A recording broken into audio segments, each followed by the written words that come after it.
Move on to introducing our second guest. We are very lucky to have Dr. Ashwin Rao attend this event and share his thoughts. Ashwin Rao is the Vice President of Artificial Intelligence at Target Corporation, where he and his team work on problems involving demand forecasting, supply chain optimization, dynamic pricing, recommendation systems, search, and marketing science. Ashwin is also adjunct faculty in applied mathematics at Stanford University, leading Stanford's mathematical and computational finance program. Previously, Ashwin had a 14-year-long career on Wall Street. He was a trading strategist at Goldman Sachs in the area of interest rate and mortgage derivatives, and was subsequently a managing director of market modeling at Morgan Stanley. Ashwin's current research and teaching is in AI for adaptive decisioning under uncertainty, with focus on reinforcement learning algorithms. Ashwin holds a BTech in computer science from IIT Bombay and a PhD in computer science from USC Viterbi, where his thesis was in the field of algorithmic abstract algebra. Great to have you with us, Ashwin. Our third panelist is Candace House-Texeira. And those of you who have listened to the previous panel discussions we've had on various other topics, Candace is just outstanding. She is the Associate Dean, Corporate Engagement and Programs at USC Viterbi. Among the various other hats that she wears, she oversees the Engineering Career Center. She has served on the USC Viterbi Industry Advisory Board, Corporate Council, and was a lecturer for the Information Technology program at USC.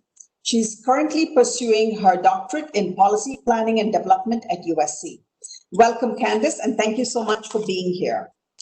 So without too much ado, let me go ahead and start with the questions. So the first question is for you, Petros. So why did you start the program in financial engineering at USC? And why do you think this field is important? Okay, we started the program at USC in, I believe, in around 2008. We thought that with the rapid development of computer software tools and intelligence, and the fact that a lot of financial decisions are made today are very complex in comparison with the traditional way, and therefore it makes sense to take full advantage of mathematics, engineering, modeling tools, as well as software and computers to solve complex financial problems that could not be solved the usual way. So we thought this is a very good area, combining engineering tools with finance, and it is something that it cannot be covered in any other school, such as the business school, where their emphasis is in a different direction. So the same thing, there is an aspect of finance also, which is more mathematical, and that's in the mathematics direction. So we are between. We fill up a gap that is extremely important in today's financial area. Thank you, Petros. So my next question is for Ashwin. Ashwin, there are many terminologies like financial engineering, financial mathematics, computational finance, computational math, and so on. What is the difference between all these terms, and what is financial engineering? Yeah, so you're right.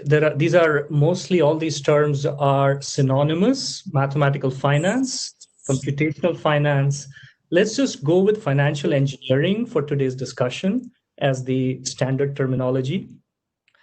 I would say this field is really the intersection of three areas: 1, finance; 2, mathematics; 3, computation. I think traditionally, about 20 years ago, this field focused a lot on derivatives pricing theory and portfolio theory. And Wall Street departments actually offered very good career opportunities in this field at the turn of the century. A lot of physicists and mathematicians started getting into this field around this time. I think it was about 15 years ago that universities realized that this is a big area of employment. There is a lot of math and computation required to really do a good job in financial engineering. So they started offering a master's program in financial engineering. I lead the similar department at Stanford. We call it mathematical and computational finance at Stanford, much like USC's financial engineering program. Most of these programs are pretty similar. There is a combination of finance, math, and computation courses. It's typically like 1.5 to 2 year program. And in the last 10 years, I would say statistical methods in finance and computational methods have gained more momentum and added on to the traditional portfolio and derivatives theory. I think the employment opportunities have also grown beyond the traditional banks and hedge funds. You employ graduates of these programs now at insurance companies, real estate companies, private equity, corporate finance, even fintech companies like PayPal and money transfer companies or cryptocurrency. So this program is growing. In the last few years, we've also seen the emergence of AI. So financial engineering is now morphing into its modern avatar, which I would call, it's turning into financial AI. So I think it will see further changes, all for the better. And I just worry about whether we can fit all this in 1.5 years. Perhaps we need like 2 to 3 years to really do justice to the whole range of very interesting topics that is part of financial engineering. Yeah, that sounds very interesting, Ashwin. So you mentioned AI and machine learning being used in financial engineering. Apart from that, and maybe you can just elaborate a little bit more on that, but what do you think it will be the direction for future innovations in financial engineering? Yeah, that's a great question. I would say there are 2 areas from modern artificial intelligence that will make a big impact in financial engineering. Firstly, some of you are probably aware of what are called attention networks. These are technologies in standard machine learning literature to solve problems around natural languages. But really at the heart of it, this is all about navigating time series data, which are very intricate and complex. I think attention networks are going to be very useful to tackle the time series financial data to be able to predict how markets might move. The second area where there will be innovation, I think, is reinforcement learning. Now, I'm a little bit biased because it's my area of research, but reinforcement learning is about sequential decisioning under uncertainty. And if you parse that phrase, you will see that's what financial markets are about. A lot of uncertainty in the markets, and you have to design algorithmic bots really in the future that would have to dynamically adjust their strategies to place trades. So these are 2 big technical areas where there will be innovation. I think in terms of the financial domain itself, my view is personal finance will probably see a lot of innovation. I think in about 5 to 10 years, people will use apps on their phones that will make all their financial decisions. Small things like figuring out which credit cards gives them the best rewards, what mortgage loans to take, how to save optimally for retirement, how to balance risk and return in personal trading portfolios. It's going to explode, I think, because of AI in the next 10 years. And I consider all of this stuff to be part of financial engineering. Fantastic. So that's really interesting. Do you have something to add to that, Petros? Yes? Yeah. All these things that Ashwin described are very nice, it shows the direction where the field is going with respect to innovation.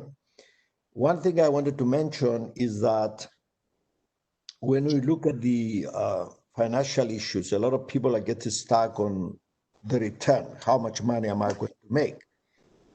However, this is one dimension. The other dimension that is extremely important is the risk. So, and why do I mention that? It's because of that. Everybody wants to make more money, okay? Everybody wants to get a higher return. So that's across the board. That's unquestionable. However, not everybody is willing to take the same risk. And that what makes the financial decision for me are different from the financial decisions of another person. So that makes it, they feel more rich and in a higher need for people in the area to advise, individually, but also companies. Some company may like to take a bigger risk than another company, and so on. So playing with these two variables is what makes the whole field challenging and also widely applicable to many different areas. Okay, that's very interesting. Yeah. So thank you. It is something that you can. It's one of the things that you cannot program. Well, you can program it, but it's something that's where you have financial advisors, and so on. So there's a need for every person. There's not one thing that will cover everyone. So yeah, great. So the next question, Ashwin, is actually an audience question. You've been in the world of financial engineering for over 25 years or so now. What is most interesting to you about financial engineering, and why do you continue to be interested? Yeah, look, this is a personal passion for a long time. So I'll speak from my heart about why I'm in love with this topic. I'd say two things. Siddharth, firstly, the classical financial theory, I find it to be extremely elegant. There is a sense of aesthetics in that work, which has inspired and influenced me, not just in my financial work, but also in other areas that I worked in, like retail. I am referring to the work that came from the 60s and 70s from some of the great economists like Robert Merton, Fisher Black, Myron Scholes, and others. They developed the foundational economic theory for portfolio optimization and derivative pricing that, in my opinion, powers most of what you see in the financial world today. And I just cannot get enough of it. And every time I look at it from a different lens, and I enjoy telling those stories to my students, the mathematical stories, but also the business impact stories. I think I'll give an example. I think a few years ago, I was able to create a nice link between derivatives pricing and supply chain inventory control, which gave me enormous satisfaction because they're totally different. And I think the reason these things work out is because of the elegance of the design that these great economists came up with.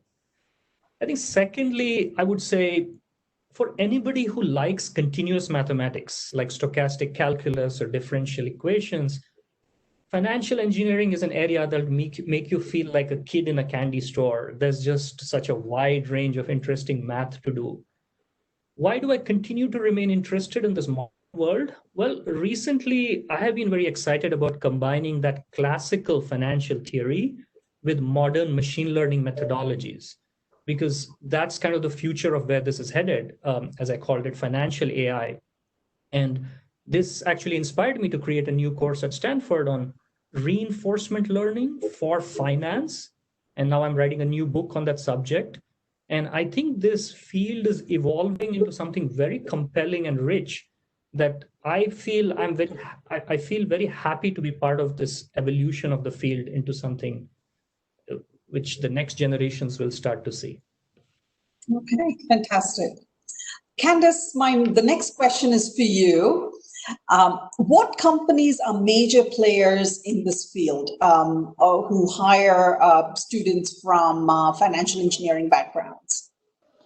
Well, we have a number of organizations, and it's interesting because it spans even outside of companies that you would think would traditionally hire students with a financial engineering background. But I would say some of the most aggressive organizations have been Goldman Sachs, PayPal, and of course, a lot of the consulting firms. So EY, Deloitte and Touche. I mean, they're regularly here recruiting students, but In terms of last recruitment cycle, when we pulled the data for companies that were hiring students that were both from the United States and students on F1 visas, we had 90 companies actively recruiting for financial engineering students last academic year. So it goes beyond the Goldman Sachs, the PayPals, and any of the other companies you might be thinking about. There's also a number of banking industries, many of which are outside of the US, that are hiring a number of our students. So we'll go through the list later, but many organizations. Wonderful. Ashwin, one more question for you. What is the role of a financial engineer in a company? A typical financial engineer who gets hired out of college, what kind of a role can they expect to have in a company? Yeah, sure. So as I mentioned, financial engineers are hired in a variety of financial companies. That I'll talk about some of the commonalities of the role across these companies. So it's actually a very exciting role where you often get to wear multiple hats. Firstly, you get to learn a lot of the business. So even though the title might say scientist or engineer, you end up spending 30 to 40% of your time learning about the business. Secondly, you get to do very interesting mathematical modeling and development of algorithms. And thirdly, the job involves plenty of programming. And I want to say it's the type of programming you'd really enjoy if you like applied mathematics. It's a lot of numerical programming. I'd say that lately, financial engineers have also been working on machine learning in their jobs. So it's a confluence of all of these things. I'll also add that the modeling and programming work in this job typically gets into production fairly quickly, which is really enjoyable because you get to see pretty directly how your technical work leads to company profitability. So in summary, I really think this career is unique in terms of the range of interesting things you get to do. Okay. Well, you've made it sound very exciting. So, so for the ones who are really interested in math, I guess this is a career that they can definitely think about. So in the list of questions that we received from the attendees, we have a lot of questions about preparation and skill set and so on. So my first question about this is to Petros. Petros, we always tell students that they need to have a good, strong math background. But what exactly does that mean? Ashwin talked about stochastic processes and things like that, but so just a good GRE quant score is not enough. You need something more. Can you elaborate on how much math a student needs to have under his belt or her belt? I think usually, and this is a phenomenon across engineering, students coming in, sometimes they have the wrong perception about engineering, but engineering involves a lot of math. Because engineering is about modeling and equations and predictions, and the same thing with financial engineering. So we are looking for students. In the program we are having we have the following phenomenon: the students do extremely well in the courses they take with finance, and they struggle with some of the courses in engineering. And the part that they struggle is mathematics. If they know the mathematics, then the financial courses become really easy. So we like to have the students have a good background in math, which is basically advanced calculus to start with, linear algebra, whatever math they took. Probability statistics is very important. They have to have something because of the nature of the course. The fact that students come from different disciplines, it creates a kind of uneven background in our program. So introduce one course which I teach, Mathematics and Tools for Financial Engineering, where we bring all the students to the same math level with respect to mathematics and also software tools. Some students don't even know MATLAB. So we introduce them into MATLAB. Other people know MATLAB and beyond. So we have this combination. One of the complaints we have with some students, well, I don't like math. Why should I do proofs? I just want to do financial stuff and portfolio management. That these are very few voices. So we want to make it clear to students that mathematics is important. And if you learn it and you have the basics, we're not talking about going too deep because it's just a master's program, but you need to know sufficient math to be able to survive in the business, in the financial environment where there are mathematics. It's not a studies. Okay. It's not political science or law or anything. It has math no matter where you go. Yeah. So we look. It's good to have a good quantitative on the GRE, a high grade, a high score.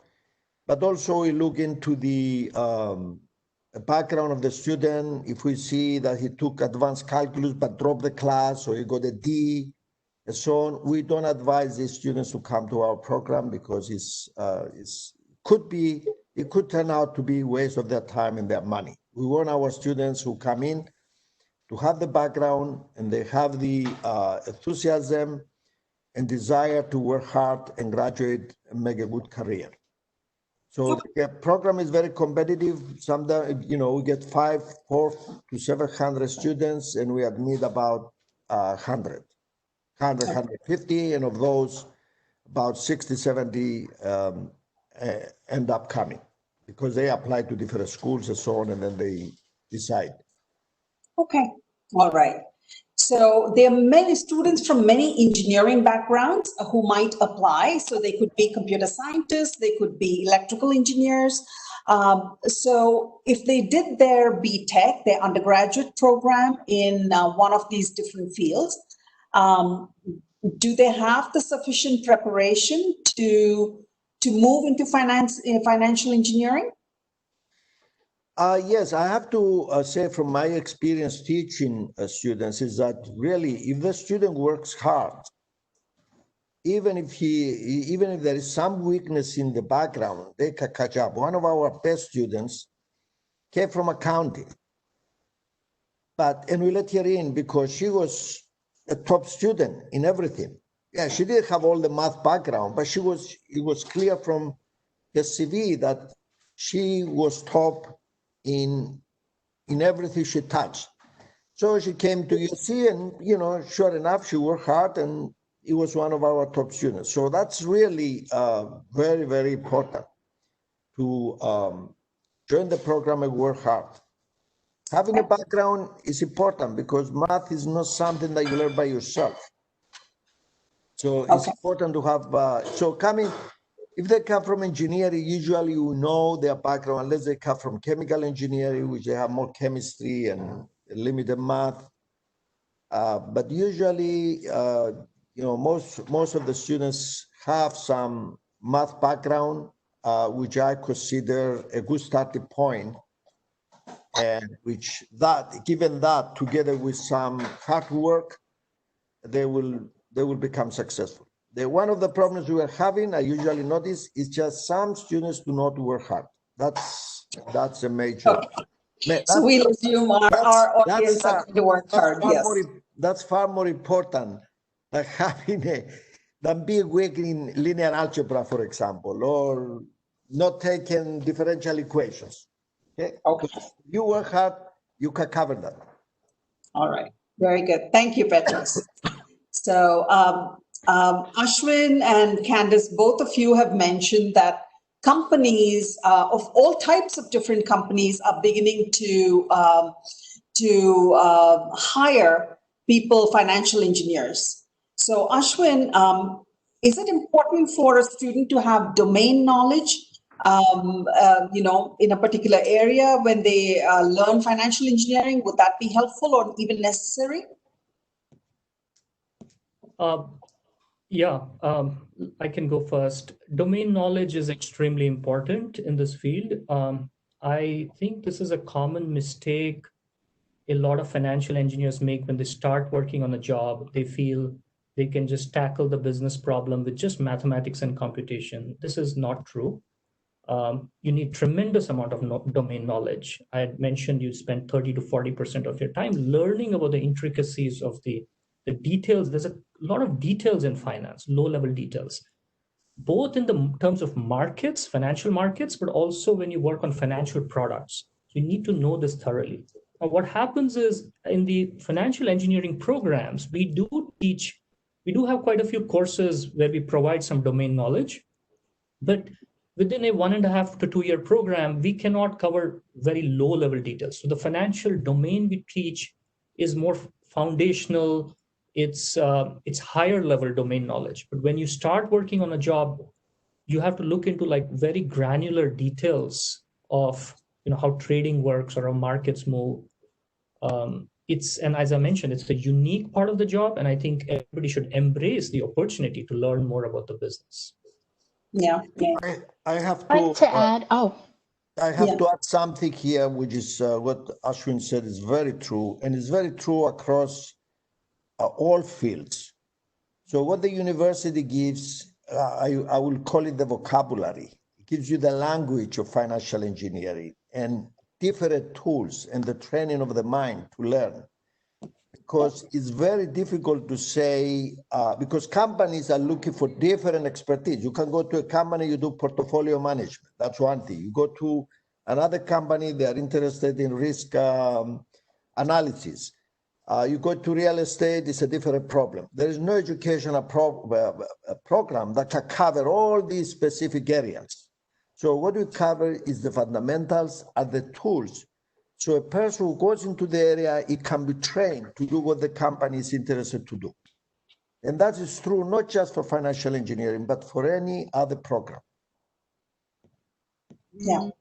I'd just like to echo what both Ashwin and Petros have shared, because this is where internships and tapping into a network of mentors and individuals who went through these programs is really important. So that is where you have these additional resources outside of what you're doing in the classroom. That's where curricular practical training comes into play, where after you started to get that foundation in the classroom, then you can start to do internships with different types of organizations to see what's a fit for you, find out which area in the field is a connection for you. You're shopping a bit by having internships, tapping into the Trojan Network, having one-on-one conversations with graduates from the program to find out what they're doing and if there are elements of that you'd like. So there's that blend of what you can do in industry and in the classroom while you're still a student, and you should definitely take advantage of that. It helps connect the dots before you graduate. We do encourage the students in the program to take internships, and many of them do. We also give them a project where they are able to go deep into a specific area they are interested and do some research of their own, collect data, and so on. And it's, so it depends on students who come back from jobs that they took and to give us some feedback. They say, well, I never had to apply everything I learned. I said, well, that's true. That's the whole idea. You didn't have to. So there is this perception of the students realize that when they go to a job area, is really they're not going to look at their courses and see what grade they got and so on, but they're going to see how they are able to learn and adapt to the company's environment, and they're able to deliver. And I think that's what Ashwin described was also very accurate. And this is the feedback we get from the students too. Very good. So the next question is for Ashwin. When you are looking to hire, what do you look for in a candidate who is in the financial engineering area? I'm not employed in that field right now, but as you mentioned, I did that for 15 years. I've done hundreds of interviews, and I am still very intimately involved in preparing my students at Stanford for interviews. I'm very familiar. So let me tell you that these interviews, especially at entry level or junior positions, are very technical. And the purpose of these technical interviews is that we try to see if the students have these right type of skills to do the job. So what are these skills? I would say, again, three things that have to come together.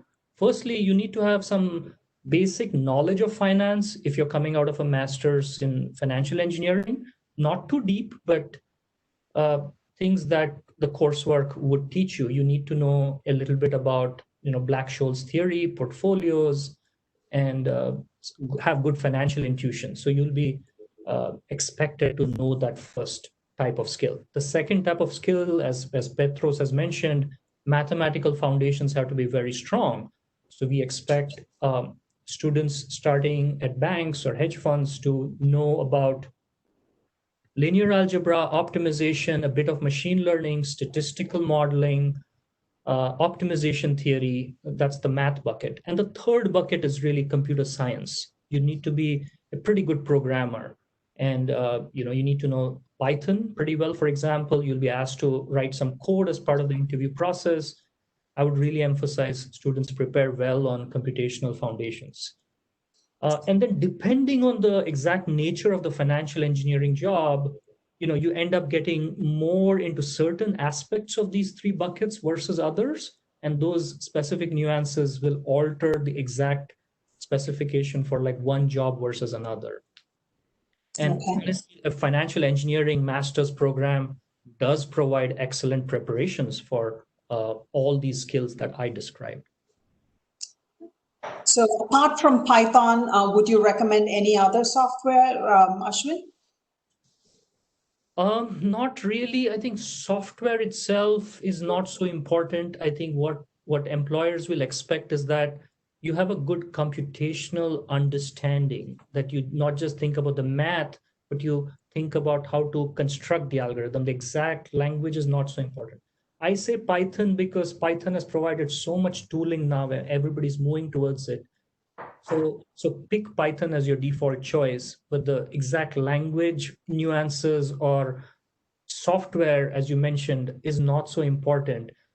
It used to be that people used to care about the, new hires being familiar with some of the tools like SAS or S+ or R. Those are software packages. These days, we don't expect that they know software. So just focus on Python. Some people will expect you to know C++ if the job involves developing lower level algorithms, but I think that is sufficient. Yeah, I have to say that our students here are getting involved with all these software tools. And we always get this question, what programming is more important? And we tell them, look, if you know one, you can learn the rest.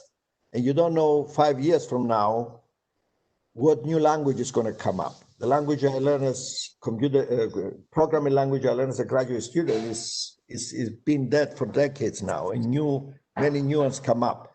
But if I go back, and I can easily learn a new language because the logic is more or less the same. So it's not as important.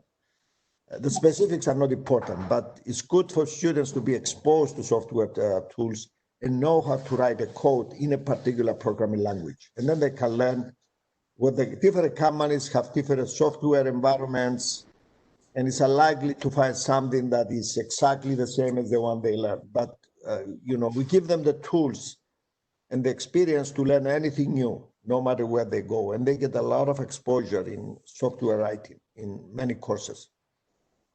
Okay, thank you. Right. So the next question is for Ashwin. Is there scope for growth in this area? So can people who are getting into this, can it be a career path that they can look forward to? Yeah, I mean, tremendously, I would say. I think in terms of career growth prospects, Sudha, what I can share with you is that I have known a ton of people. I started in 1998, like 22 years ago.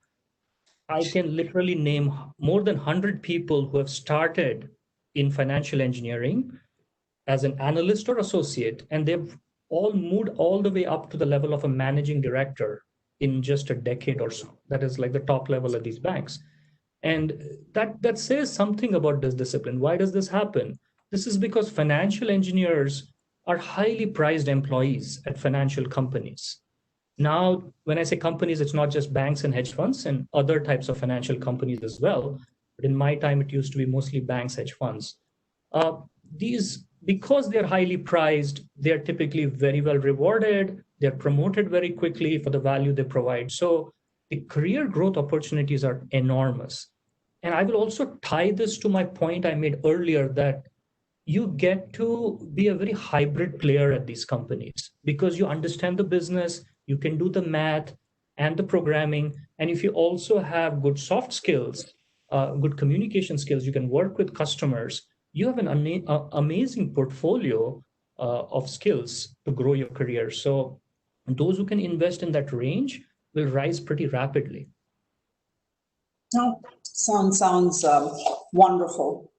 So my next question is to Candace. How has the COVID-19 situation affected hiring in this industry? And then later on, I'll ask Ashwin what you see for the future as well. So Candace, what are you seeing on the ground now? What are you hearing from companies? Well, we've been able to go through an internship cycle since everything shut down, at least in California and a lot of the United States in March. And that was right before students were about to finish their academic year and start internship. And we had students still continuing in their internship. So we were watching and waiting. I think like most of our engineering disciplines, the companies were able to transition them into a virtual working environment. So they're working on virtual projects. They're still working with their same organizations, but just in a virtual capacity. So the interns made the transition just like full-time employees did. In terms of hiring for the upcoming year, July 1st is when that pretty much starts, recruiting, planning for recruiting for most of our corporate partners. And knock on wood, there hasn't been a shift. The shift is how they're recruiting our students. So instead of physically coming to campus and meeting with students at information sessions or at a career fair or unique niche events where you can meet with a group of financial engineering students, they're doing it all virtually.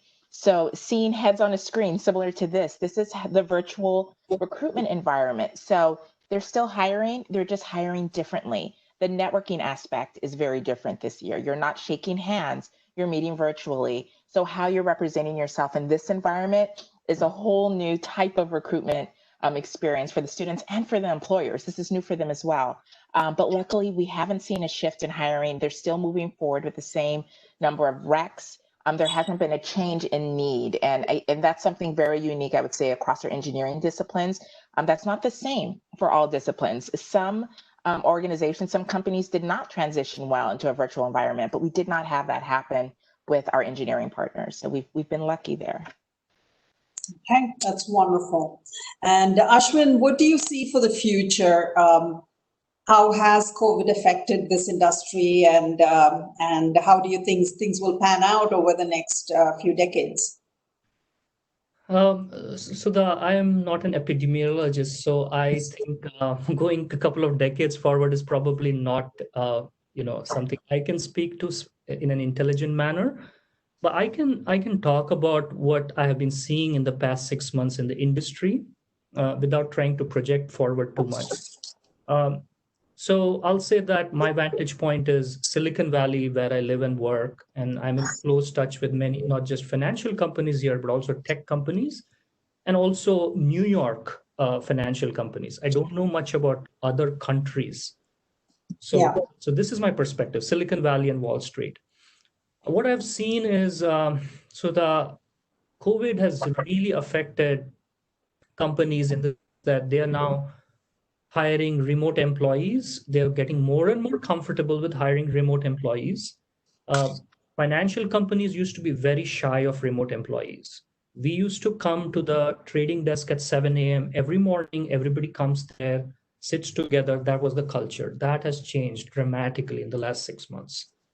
Most companies are actually now very satisfied with the productivity they've seen from work from home arrangements. So much more openness in the financial industry.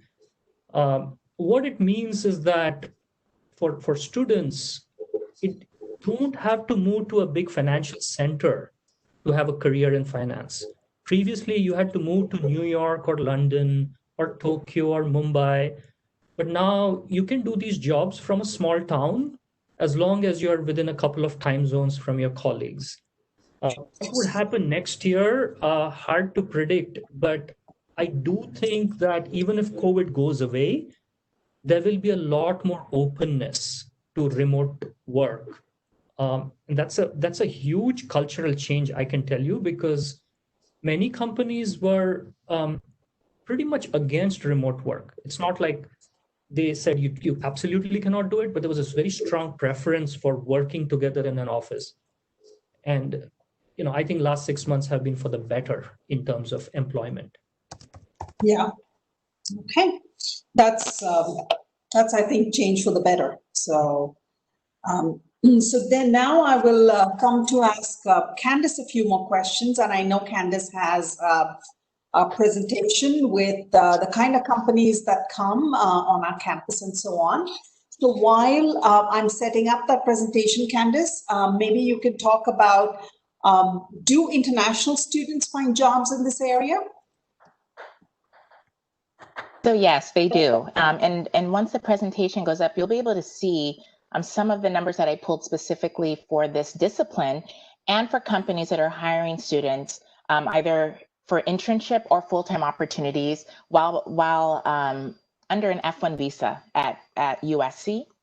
And just to give you a snapshot of what some of these recruitment and career readiness activities are, we of course have, like most universities, you have the ability to have jobs posted and connect with anyone who's looking to recruit from your university. One thing that's really unique about Viterbi and the School of Engineering is that we have a career center dedicated just for our engineering students.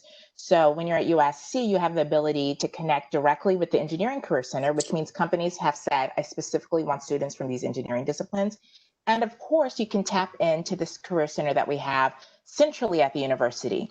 Now, that is of interest to a number of financial engineering students because that means that you'll be able to recruit through the engineering channels, recruiting with companies that are hiring specifically for financial engineers.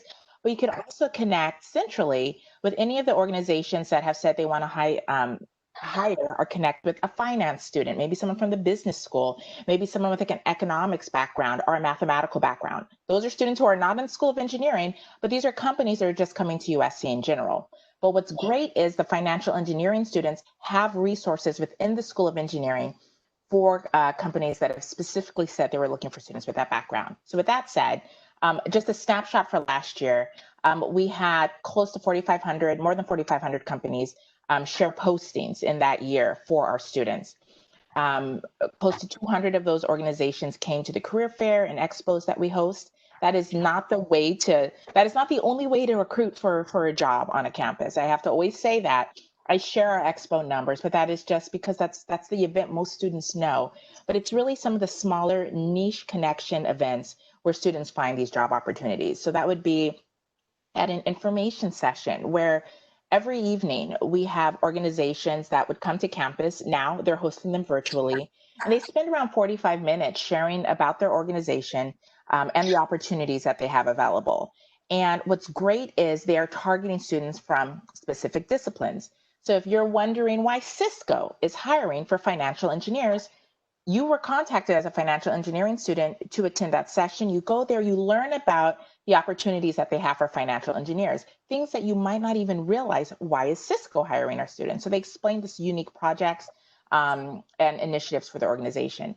We also have a number of different workshops that we offer for our students, everything from understanding curricular practical training, what does that mean, to this year, a number of workshops on recruiting in the virtual environment.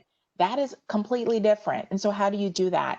And I won't read everything on the slide, but there are a number of unique events and boot camps to help you understand this process.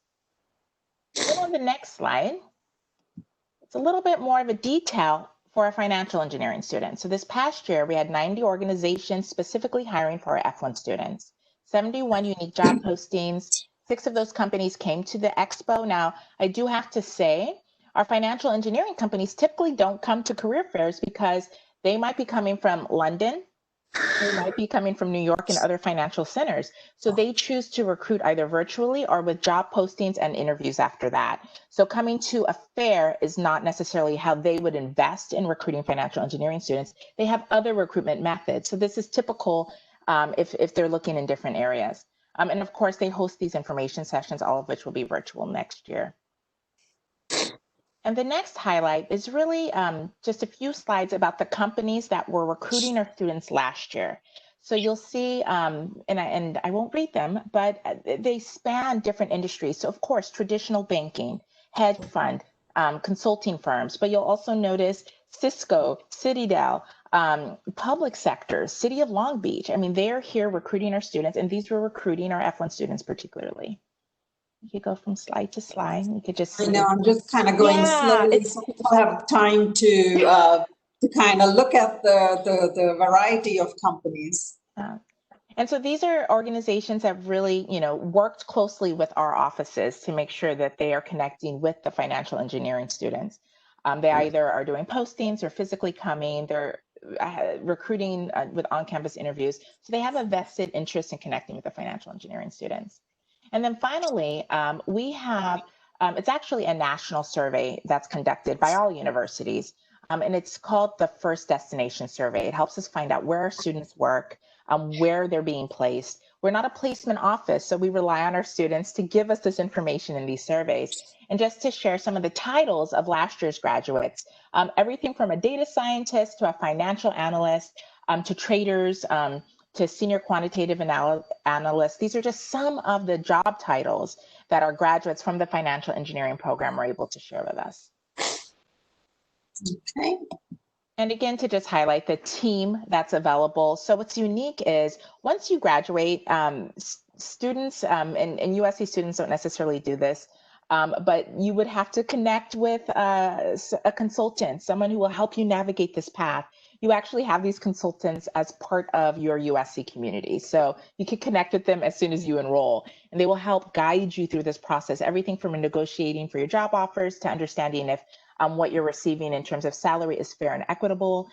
They're here to guide you. So take advantage of that while you're a student. And there are also resources available for our alumni. Okay, thank you, Candace. So does the location of a university make a difference in the kind of job offers that they give? I guess not anymore in a COVID world, right? But yes, not anymore, but I would say last year we would get calls. Someone from Goldman Sachs would have meetings in Los Angeles out of the blue, and they would say, hey, we're going to be on campus next week. We'd love to have a session with your financial engineering students. And it's really just because we were in Los Angeles, we have the opportunity while people are in business in California for other reasons, they'll stop by the university. And, it might be a call the night before, literally an email the night before saying, I'm coming down from Northern California. I'm going to be in town. Can I just meet with a group of your financial engineering students? It happens like that. And so being in a place where business is happening, where commerce and everything is just connecting is helpful. Now that we're virtual, though, I mean, we just now send links and students are able to log in from wherever they are, and our companies don't have to travel as much, but that might return. Who knows? Right. Yeah. And what advice do you have for a young student about how they should approach for an internship? How do they approach a company for either an internship or a job? I could go hours for this, Sudha. But I actually would love for Ashwin to start and maybe give some advice, and then I could jump in, because hearing directly from somebody who's in the position to hire sometimes hits the students a little bit differently. So I'll add more after we hear from someone who's actually doing it for their organizations. All right. So Ashwin, when you were hiring in, say, Morgan Stanley or at Goldman Sachs, how should a student approach for an internship or a job? What is the best way? So there are a couple of ways. One is for the big companies, there are standard ways to apply. And the big companies are now much better equipped than before to process through these applications and filter them and figure out which students out of the large volume they can focus on. The other way students should look at it is through tap into their personal networks. So being part of a university, you would know students who graduated previously, who have been to, maybe Two Sigma or Citadel or Goldman Sachs, and reach out to them. And then the third thing I would say is talk to your faculty about the relationships they have with leaders at some of these companies. So I do my part at Stanford, where I keep in touch with most of the managing directors at the banks and hedge funds, and I invite those leaders at those companies to give talks. And because my own department is small, the students can have one-on-one contact with the leaders at these companies. So this last way of informal interactions with company leaders is probably the best way, because you already know some of these students. You may not have worked with them, but you sort of got a warm contact from an introduction from your professor. So these are the ways I would suggest people approach internships. That's exactly what we would say within the Career Center. I would just like to echo that the conversation should begin as soon as you start taking courses. So a number of students wait until that semester or quarter before they finish their program, but making those connections should actually start from the very beginning. You could start to ask questions, learn about the organizations before you go to a session, do some homework. Understand the difference between what maybe someone from Goldman Sachs is looking for with a financial engineer versus what someone from PayPal might be looking for. And also realize that when they're coming to campus and they're meeting with a group of financial engineers, you likely have all taken the same classes and you have a lot of similar academic experiences. So how can you make yourself stand out, whether it's how you speak about projects and what you glean from project experiences, some of the work experiences that you've had, whether it was internship or other, but knowing that this recruiter or manager who you're meeting with is meeting with a number of individuals within your university or around the world that look a lot like you. So what are some unique things you're going to say about yourself? What is your elevator pitch? And again, there are teams that will help you with that process, but you have to find where you're a little bit more distinct from the person you're sitting next to. So having the resume or CV that is a mirror image of every other financial engineer at USC is not going to serve you well. But doing your homework, knowing more about organization and how you're a fit for that organization, that helps drive the conversation. And of course, remaining respectful of the recruiter and manager's time, knowing that you're meeting with a number of students and just making the conversation worthwhile for them. Wonderful, great advice, all of you. So now I'm going to talk about a program at USC that prepares you for a career in financial engineering. So I'm going to ask Petros just a couple of questions. So Petros, is this program a STEM program and eligible for OPT extension? What do you mean? International students who come in, this is classified as a STEM program, which allows them the extension in their visa to do. Right. Yeah. Of course. So, this is like any other, when it comes to immigration rules and practical training and visa issues, it works exactly the same like any other program. There's nothing distinct about it. So Ashwin and you both talked about machine learning and artificial intelligence. So how does this program get machine learning into the program? Okay, so let me first say that machine learning has been around for decades and decades. It became very popular recently because of its relevance to deal with a huge amount of data and so on.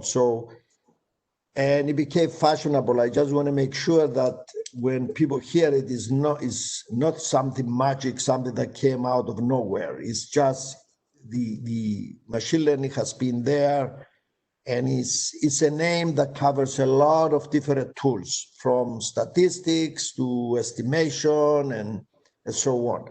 So a lot of our courses have elements of machine learning, very strong elements of machine learning, but we also have three electives in the program that specialize particularly on machine learning. So these courses are there. The program starts as follows. When the students come in, the first semester, we advise them to take some of the fundamental courses, and one of them is these mathematics and tools for financial engineering that introduces, there is a review on basic math, and then how this math is applied to financial problems. And together with that, there is introduction to Java, C++, Python, MATLAB, and so on. Then there's the other course, which is probability and statistics, random variables, and so on. So that brings them up with respect to probability and random variables, which these are tools that appear in other courses. And then they take one course in corporate finance that is introductory. And again, it covers all the financial jargon and vocabulary and so on. And these three courses are required. And we advise the students to take it the first semester.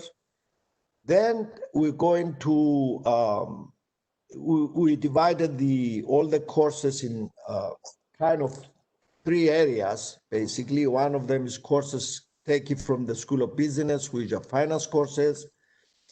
And the other two parts, one involves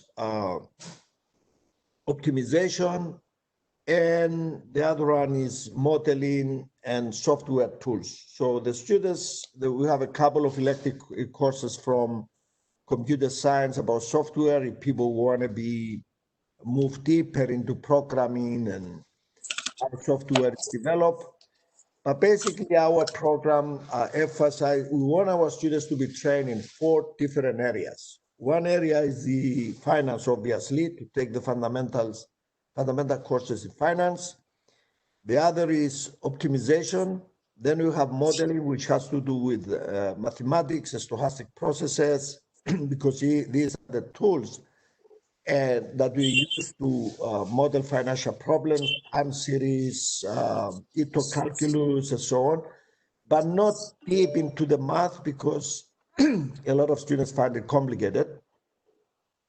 But we go deeper than they go into programs on finance in business schools, and a little bit less than mathematical finance, which emphasize mathematics. And the other part, as I said, is software. So a student will, out of our program, will take a financial problem, optimize it, model it, optimize it, and be able to simulate it on a computer. So these are the 4 skills that the program emphasizes. And we have a project, a 1-unit project that the student has to take. It's a required unit, and they apply these 4 directions. They find a problem, financial problem, they collect data, they are optimized, they are simulate, show their results. So it's a very good exercise. So apart from this required courses, there's also a lot of electives in either direction. If a student is particularly interested in a certain area, they can do that. Fantastic. That sounds very good, Petros. Thank you. So if anybody wants to find out more about this program or other programs at USC Viterbi, you can go to our website, which is uscengineer.com. Of course, you can also write to me, and I can help get more information for you. Before I move on to the chat section to see if there are any other questions, I just want to quickly talk about the other 2 panel discussions that are coming up. Next week, we have a careers in VLSI and embedded systems panel discussion. And on August 26th, we will be doing a panel discussion on careers in game development. So please do pass on that information. So I'm going to stop sharing the screen at this point, and I'll take a look at what questions we have in the chat section and see if we can have our panelists answer just maybe a couple more, because we are running into time issues at this point. Okay, so Ashwin, how should a computer science undergraduate student prepare to start a career in financial engineering? What are the basic skills required for anyone getting into this industry from the CS background? I think we've kind of covered it, but maybe you can just do a quick. Yeah, look, I actually came from CS. My education was CS. I can share some of my perspectives, and also I've seen a lot of CS students more recently come into financial engineering programs. So with CS, you do have an advantage that you're pretty strong at programming and algorithmic aspects. So that's good. The drawback with CS, in my opinion, is that CS programs, undergrad level, do not cover enough of what I call continuous mathematics. So there's a bit of optimization, bit of statistics, but CS students would benefit from taking some of the courses from other disciplines of engineering, like, look at electrical engineering, look at mathematics department, physics, where there is a lot more of continuous mathematics, and get stronger at those aspects. You don't need to get into stochastic calculus, but you need to get pretty strong at probability theory, especially continuous aspects of probability. Get very good with statistical estimations. I think CS departments are preparing well for machine learning, but there are other elements of statistics which CS departments may not cover, but you may have to go take some of that in the statistics departments.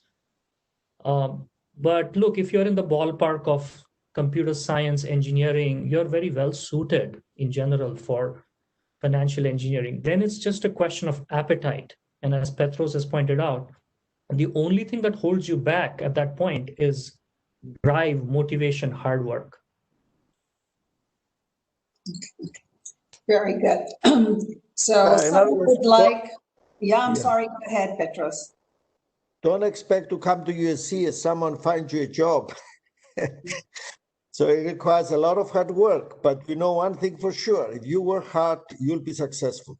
That's the message I give to my students. Everything is possible. Everything can be learned. And there's really no ceiling to what what a student can do. Okay, very good. So another question is, can you give an example of a type of a problem that a financial engineer solves? Just any one example, Ashwin. Well, I'll take the classical one, which is, it's called exotic derivatives pricing. So for example, banks will approach a client, and rather the other way around. The client will approach a bank. Let me just talk about Goldman Sachs and the job I did, and it's no different today. So a client would approach Goldman Sachs and say that this is my business, and I am very concerned about certain risks over the next 3 to 5 years. So can you build a derivative security for me that will protect me from these risks? So then a company like Goldman Sachs would create a derivative product that they would sell to the client. And this derivative product protects the customer, the client, from those risks. But then they have to pay Goldman Sachs a certain fee. So what is the fee they would pay? That is the price of that exotic derivative structure that Goldman Sachs prepared. They structured it, sold it to the customer. How much do you pay? Well, that is derivatives pricing. And then once Goldman Sachs has sold this product and got the fee, now it's on Goldman Sachs's books. You have to risk manage it. So that's called hedging. So pricing and hedging we cover a lot of it in financial engineering, and turns out it's for good reason. It's real. This pricing and hedging is like bread and butter of derivatives businesses, and it's something I did for more than 10 years. I really enjoyed it, and that's just one example out of hundreds, really, Sudha, of problems. I know. I mean, I'm sure the audience would love to hear a whole bunch of examples from you, but we are unfortunately pretty close to the end of the time that we have. This has just been very, very enlightening. Thank you so much to all the panelists. I think that was a lot of good information. So before we go, I'm going to go and ask each of you to give one piece of advice to someone. I mean, just a piece of advice about how they can get into this job, this area, and do really well in their life. You can go ahead, Ashwin, first, and then I will ask Candice and Petros as well. I know what Petros is going to say. He's going to say work hard, but okay. What about you, Ashwin? Yeah, my advice is develop a real interest and passion for applied mathematics, because at the core of it, that's all it's about. So if you feel applied mathematics is not your thing, this is probably not the right area for you. But if it is your thing, like Petros says, the sky's the ceiling. So figure out your passion, and then once you're committed to it, pursue it with all your heart. Don't pursue it for the money. I know these careers are very lucrative, and the money and the titles will come. What you have to do at early stages of your career is just go with your passion. Great advice. Candice, what about you? I'd say if you already have someone in your network that is in the type of position you want to be in, or working with an organization that you strive for, have conversations with them, ask about their path, ask what they would have done differently and any recommendations they have for you. And if you don't know anyone who is in this field, I would start with maybe just, go to our friend Google, start in Glassdoor, read a little bit more about who's hiring, what type of roles they have, read the job descriptions. Is that something you want to do? Is that something you feel passionate about? And get some of that background information as you start looking at different academic programs. Great advice. And you finally, Petros, what advice do you have for a young person? It's on the students. Apart from working hard, hard. I'm not going to mention that. Based on the experience I have with students, especially international students, their first concern is visa and how to stay in the country. And the second concern is obviously looking for a job, finding a job. And these are the two things that always come up, and these are the least things you can help them with, because look, and the advice I give them is that be aggressive, don't be shy, apply everywhere, look everywhere, create connections. And that's the only way to do it, because no university will say, look, come here, take a degree, and we'll find you a job and we'll get you a visa. This doesn't happen anywhere. So it's really a personal responsibility to go out and look for what you're going to get the help. The career office is there to help you with your CV, to help you with a lot of decisions. There's a lot of advising, but you need to do the actual job of connecting, applying, looking everywhere. Now the environment is much better because a lot of things can be searched on the internet, and you find all kinds of jobs. And I usually advise my students to apply everywhere, even apply to companies they are not listing jobs, because sometimes when they see a CV, a good CV, or they see an application, actually we want someone in that area. You never know. So, and I kept telling them my example that I sent 100 applications as a graduate student. I got 93 rejections, not a good statistic, but I got 7 offers and I was only looking for 1. So when you look at it the other way, the statistics is much better. So that's what I usually advise the students to do, is hard work, aggressiveness, and applying everywhere. Okay, thank you, Petros. So we've now come to the end of our panel discussion. That is great advice from all three of you. I thank you to all of you for spending time and sharing your expertise and your wisdom. So good night from India, and I guess have a good day in other parts of the world. Thanks again. Thank you for organizing it. Thank you very much. Bye all, and good luck to all the potential applicants. Yes, and stay safe. Okay. All right. Bye-bye. Bye-bye.